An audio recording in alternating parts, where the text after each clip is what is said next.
Este episódio é um oferecimento Livraria Devir, Ares Games e Meeple Manics, o mais novo podcast sobre board games e card games. Olá galera, bem-vindos a mais um Jack Explicador e hoje eu vou trazer para vocês a Batalha dos Cinco Exércitos, o jogo que a Devir lançou na Comic Con Experience 2014 e foi um sucesso, com a participação do próprio Roberto de Meglio. Estava eu, Thiago Manzo, o pessoal do Jogando Offline, foi muito divertido.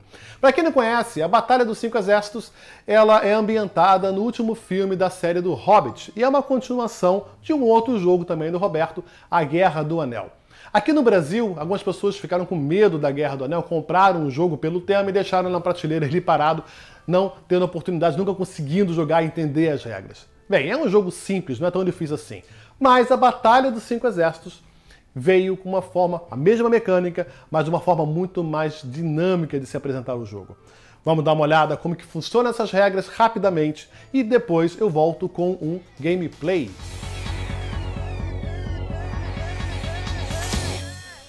Então, galera, essa é a Batalha dos Cinco Exércitos. Minha cópia ali, autografado do Roberto de Meglio. Muito obrigado, Roberto.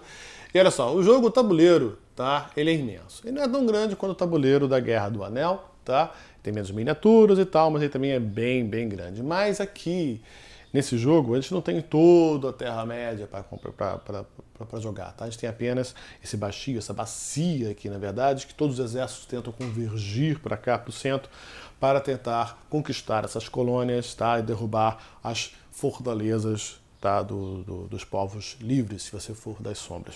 É um jogo para 2 jogadores, bom, vocês já sabem disso, e você pode jogar com o povo das sombras ou com os povos livres, tá?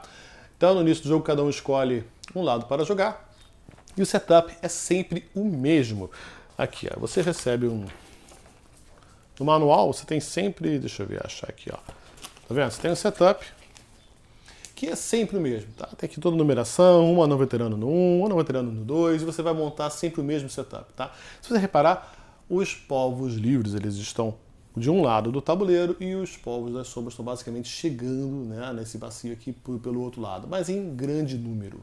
Mas aqui os povos livres começam já com alguns personagens chaves e com habilidades de generais, tá? Vamos mostrar com isso.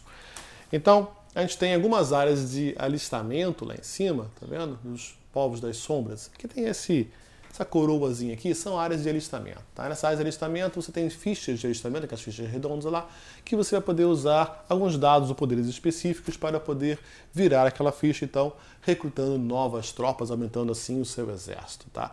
E nessas áreas de recrutamento aqui das zonas fênidas, é o único lugar do tabuleiro onde você... Ali, e lá em cima também, tem lá para outra área de alistamento nas montanhas, outra área de alistamento na outra montanha ali, cercando, né, os povos livres.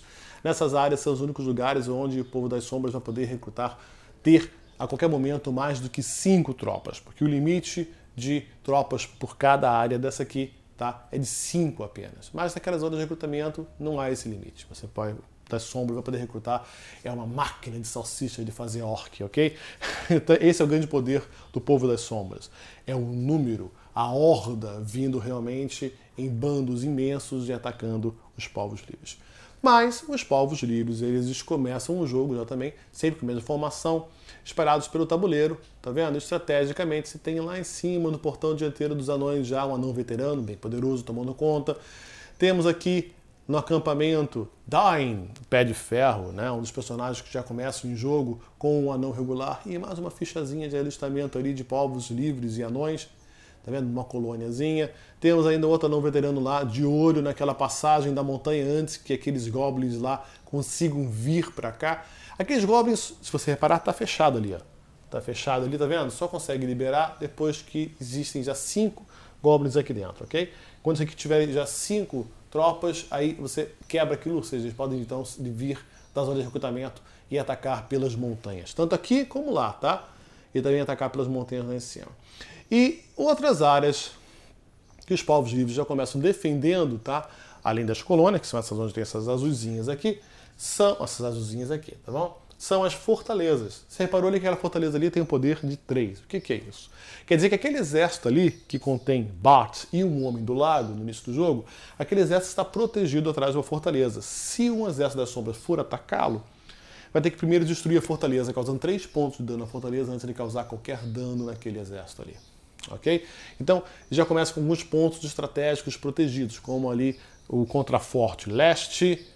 Vocês têm ainda outros 2 homens do lago ali tentando impedir o avanço dos exércitos ali pelos rios, pelo val, né, entrando aqui no vale, na ruína do vale. E então, aqui subindo as montanhas, nós temos ainda nas encostas mais baixas, com elfos arqueiros prontos para acertar flechas em quem tentar passar por aqui. E lá em cima, ainda no Morro do Corvo, a gente tem Gandalf e Thranduil batendo um papo com um elfo lanceiro, mais 2 fichas de recrutamento. Eles estão também aqui numa fortaleza, tá vendo? Essas fortalezas têm que ser protegidas sim, porque o jogo termina de 2 formas, tanto de um lado como para o outro. Caso o Povo das Sombras, tá, consiga marcar 10 pontos, tá, no final do turno ele ganha. O que é isso? Como que ele marca ponto? Conquistando essas colônias aqui, dos povos, essas colôniazinhas azuis. Uma colônia livre assim, tá, vale 2 pontos. Já uma colônia fortificada, como aquela lá de cima, vale 4 pontos.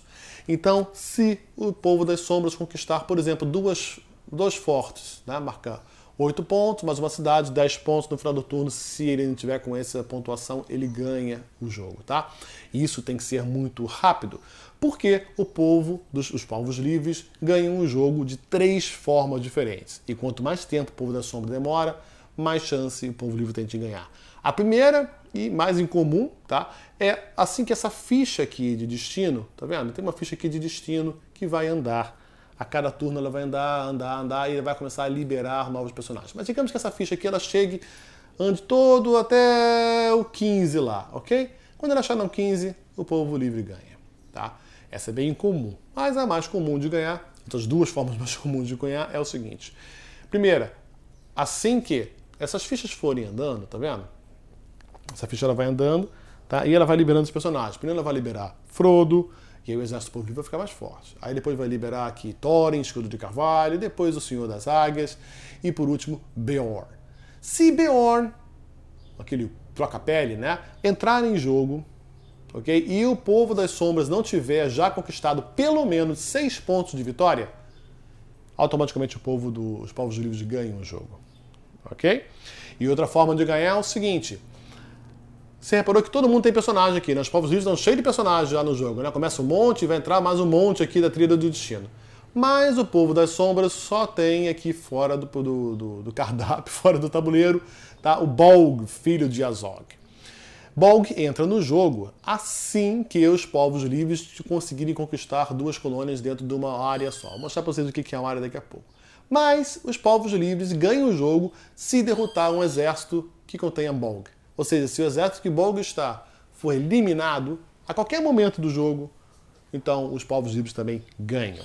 Tá? Então eles têm grandes vantagens, mas o tempo está a favor do Povo das Sombras. Bom, eu falei para vocês das áreas, né? O tabuleiro é dividido em 4 áreas, 4 regiões diferentes. Vou mostrar aqui para vocês. Essa aqui é a região vermelha, tá vendo? Ó, região vermelha. A gente tem aqui a região verde, que é sobre as montanhas, tá vendo? Essa região verde. Lá em cima a gente tem a região azul, ok? E nas terras fêndidas, onde vêm os orcs, temos a região amarela, tá? Então, outras vantagens do jogo, dessas regiões, é o seguinte. O uso dos morcegos, que os povos aqui das sombras, ele começa também com morcegos gigantes, tá? Aqueles morceguinhos vermelhinhos lá, que você vai botar no jogo em cima das regiões e vai poder ativá-los. Vou mostrar isso durante o gameplay, tá? Não se preocupe. E assim que os povos livres, desculpa, o Povo das Sombras tiver conquistado 2 colônias na mesma região, ou seja, 2 colônias aqui na zona vermelha, 2 colônias na zona azul e tal, ele vai ainda ganhar o seu 7º dado, tá? Porque o Povo Livre começa com 6 dados e vai ganhar o 7º dado quando conseguir 2 colônias na mesma região, no mesmo território. E aquele outro lá é o 6º dado dos povos livres, que começa com apenas com 5 e depois vão ganhar o seu 6º dado assim que Thorin ou Beorn entrarem em jogo, ok? E permanecerem em jogo, lógico. Bem, o jogo acontece em vários turnos e a cada turno você vai rolar dados e esses dados vão ser usados para ativar sérios poderes, como ataque, manobras de movimentação, uso de cartas, uso de poderes especiais de cada personagem. Tá? E aí eu vou usar um dado, se eu for do povo livre, depois o povo da sombra usa outro dado, aí eu uso um dado, o outro povo da sombra vai intercalando, tá, essa movimentação tática do seu exército. Então, devagarinho, ele vai tentar se aproximar daqui para conquistar as colônias o mais rápido possível, enquanto os povos livres vão tentando se fortalecer e criar uma proteção suficientemente rapidamente, né, para conseguir impedir que os orcs venham em massa e tentem conquistar aqui essas colônias tão valiosas. Tá? Então, o jogo acontece em vários turnos. Normalmente você vai ter, assim, a cada round se rola os dados e a cada turno se usa um dado apenas. O jogo ele vai acontecer mais ou menos em 5 a 6 rounds, eu acredito. Tá? E eu acho que nunca passou mais do que isso, dá mais ou menos 1h30, 1h30 de jogo. Tá? Bem mais rápido do que a Guerra do Anel. Tá? O povo livre, né? A gente já começa com vários generais na mesa e vai ganhando outros generais lá, não é isso? De acordo com essa linha do destino aqui, começa no 0 e vai andando. Tá? A cada turno vai ser essa trilha vai andar, ok? Vai existir acho que é track fate do destino, não sei.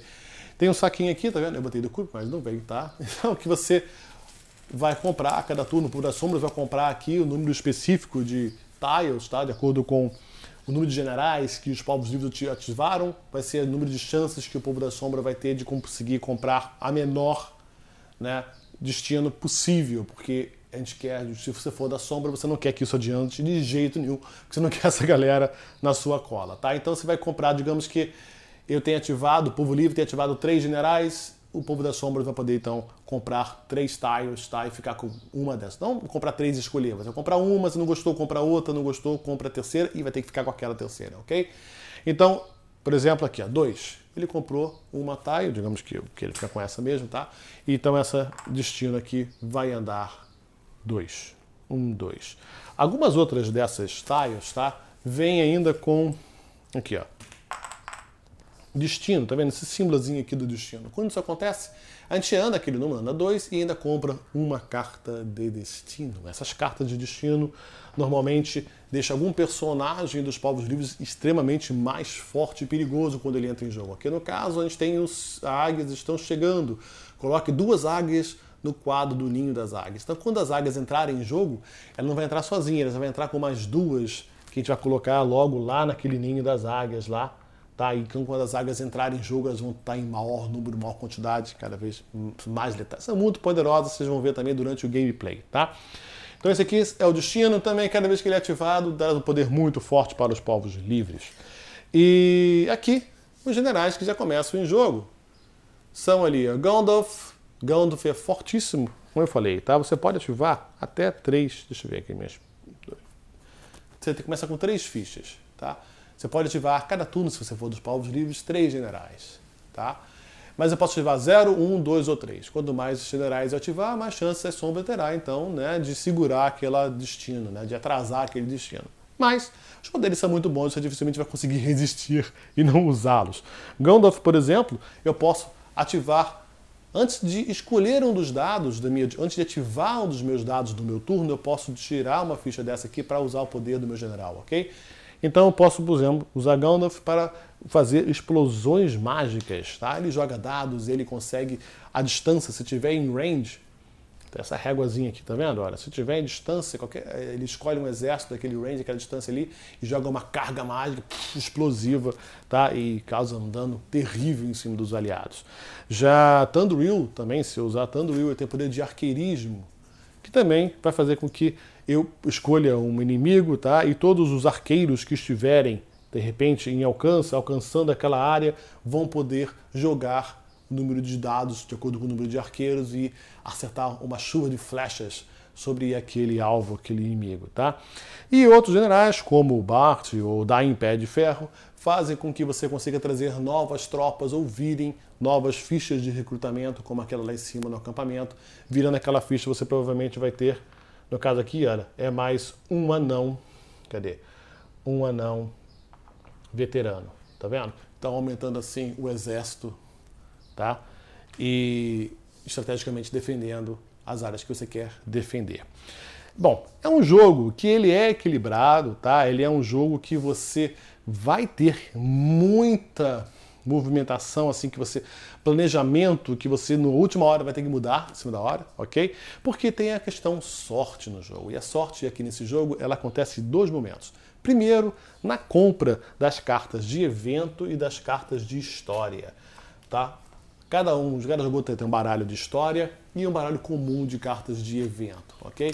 E essas cartas, tá vendo, vão trazer algumas reviravoltas e estratégias muito boas para o jogo, tá? Como chuva de flechas e lanças frenéticas. Eu coloco então 6 orcs da sombra, tá vendo? Se eu usar um dado desse aqui de estandarte, eu posso ativar essa carta. E aí eu vou poder colocar 6 orcs novos, 7 orcs novos na mesa, aumentando sim significativamente as minhas chances de conquistar uma cidade, uma colônia. Ou nessas outras cartas aqui de evento, que normalmente tem duas utilidades. A primeira atividade aqui de cima, quando eu usar um desses dados, tá? No caso se eu for o povo das sombras, ou da recrutamento de qualquer forma, né? Só muda o símbolo do seu dado, eu vou poder ativar esse texto aqui de cima. Coloque ficha de recrutamento, tá vendo? Traz novos exércitos, aliados e tal. Ou durante um combate, eu vou usar esta carta aqui para também usar como estratégia, uma tática de enfraquecer ou causar mais dano em meu adversário. Ok? Então essas cartas são muito boas, muito poderosas e trazem um elemento de aleatoriedade, tá? E surpresa para o jogo fundamental, já que você tem aqui a movimentação que é quase sempre a estratégia de movimentação. Você vai, funcionou, vou continuar fazendo aquilo. Isso aqui, olha, é a surpresa do jogo que você vai ter que rever a cada turno, a cada rolagem, uma nova estratégia, uma nova dinâmica de ataque. Ok? Bom, e os dados que você tem, você vai rolar, tá? O Polvo Livre começa com 5 dados e o sexto parado lá em cima. E os Povos das Sombras, tá? Começa com 6 e o sétimo lá em cima. Então você tem um equilíbrio de vantagem aqui. E os dados são basicamente os mesmos, tá? Só outros diferentes, por exemplo, que muda um pouco o símbolo, que é esse aqui, por exemplo, é especial do Povo da Sombra, que é o olho sem pálpebra, que te traz vantagens táticas para movimentar exércitos com goblins, enquanto os povos livres têm os exércitos, os dados muito parecidos também, mas tem aqui um insígnia do leste, como que é o nome? Desígnio do Oeste, tá? Que é um coringa, tá? Muito poderoso, que você pode escolher qualquer outra ação usando este dado. Bom, durante o jogo você vai receber, cada personagem vai receber uma ficha, tá? Um quadro desse de referência de ação com explicando, tá? O que cada dado pode fazer. Tanto aqui o símbolo do Povo da Sombra, como para o símbolo similar do dado das sombras, como para o Povo Livre, tá? Então, por exemplo, esse símbolo de exército faz movimentação tática, você movimenta seu exército, você ataca, anda por aí e tal, ataques combinados com exércitos adjacentes e por aí vai. Personagens, aqueles dados de espadinha, traz novos personagens para o jogo. Por exemplo, assim que Frodo for liberado, ele vai para a ficha dele, então a gente vai ter que gastar um dado de personagem para trazer ele para o tabuleiro, ok? Movimentação rápida para quem tem liderança. Alguns personagens já têm liderança. Se você olhar aqui na ficha, por exemplo, de Bart tem aqui, olha, 1 ponto de liderança, tá? E 2 pontos do movimento. Quer dizer que sempre que um exército que tiver liderança e usar um dado desse aqui de espadinha, vai poder, então, movimentar o seu exército 2 áreas em vez de uma. Ou movimentar e atacar sempre que tenha liderança. A liderança pode vir de um personagem ou pode vir, então, de fichas de liderança que você vai colocar durante a partida em alguns exércitos estratégicos no seu tabuleiro, ok? E aqui também você tem ainda eventos. Tá? Essa evento ela é muito poderosa porque faz com que você compre novas cartas de evento ou de história. Tá? Então você vai comprar, eu descarto um dado desse para comprar uma carta de cada, normalmente essa carta pode ser decisiva para aquele turno, tá? Ou faz com que eu libere um dado desse para jogar qualquer uma dessas cartas da minha mão. Eu não preciso ter aquele símbolo exato daquela carta para jogar. Tá? Eu posso gastar uma carta, um dado de evento para jogar o que eu quiser que esteja na minha mão, ok? E o alistamento, ele normalmente para recrutar novos exércitos ou para revigorar novos exércitos, tirando danos de alguns exércitos já que participaram de combates. E, como eu falei, o olho sem pálpebra movimenta taticamente exércitos com goblins, e o Desígnio do Oeste é o coringa que tudo faz para o povo, para os povos livres. Então, além disso, os personagens que estão no jogo, tá? Cada time recebe, time é ótimo, né? Cada exército recebe ainda uma ficha com todas as habilidades específicas e preferências de terreno de cada um da sua tropa, ok? Por exemplo, eu tenho aqui o anão veterano, tá vendo? O anão veterano, ele quando atacar, ele ataca com 2 dados em vez de 1. Ele prefere lutar nas montanhas ou em ruínas, então se antes de um exército a gente vê quem tem vantagem de terreno, esse exército tiver mais vantagem de terreno vai ter comprar novas cartas de combate, ok? Para te ajudar durante aquela batalha, aquele combate específico. E aí você tem as especificações de habilidades que serão ativadas durante o combate, caso você consiga tirar, né, causar dano com aquele personagem específico, você vai causar aquela habilidade específica de cada um dos personagens. O que traz também grande estratégia, tá, e dinâmica para as batalhas. Tanto os povos livres como os... Aqui, ó, o povo das sombras, com seus vampiros, orcs gigantes, orcs. Agrupar cartas de táticas, ok? Os wargs têm habilidades de fazer com que o oponente sempre tenha que causar, quer dizer, mexer aplicar dano, sempre que ele não pode acumular danos, ele tem que sempre aplicar. Vocês vão ver isso durante o gameplay, como que funciona o combate, ok? E ainda os goblins e outras habilidades que você vai ter. Cada um daqueles generais ainda tem uma habilidade extra que vai entrar durante o jogo. Bem, eu não vou mostrar para vocês agora o combate, porque ele é simples, ele é dinâmico. Vocês viram que todos os personagens podem acrescentar novas surpresas. Vai ser melhor a gente mostrar isso realmente durante o gameplay. Ok? Este, então, foi a Batalha dos 5 Exércitos. Então, galera, este foi a Batalha dos 5 Exércitos. Olha, para quem já conhece a Guerra do Anel, esse jogo vai ser um passeio, na verdade uma grande redescoberta do tema, tá? E da mecânica. Para mim, realmente ela ficou muito, muito mais dinâmica. Eu acho que pelo fato do tabuleiro mesmo ser menor, o tabuleiro convergir para todo mundo se encontrar o tempo inteiro, ter conflito o tempo inteiro, faz com que... Pô, bem, é uma batalha, né? Não é uma guerra inteira. Então, é reação e reação mesmo. Eu tô sempre cercado, eu tô sempre tentando conquistar algum lugar e eu tenho pouco tempo para isso, tá? Mesmo se eu for às sombras ou se eu for dos povos livres, o tempo é administrado diferente desse jogo do que na Guerra do Anel, tá? Os povos livres, eles têm que ser rápidos o suficiente para se fortalecer e proteger, né, as colônias antes que aquela onda de orc venha, né, e ganhe na quantidade, né, porque os povos são muito poderosos com os personagens.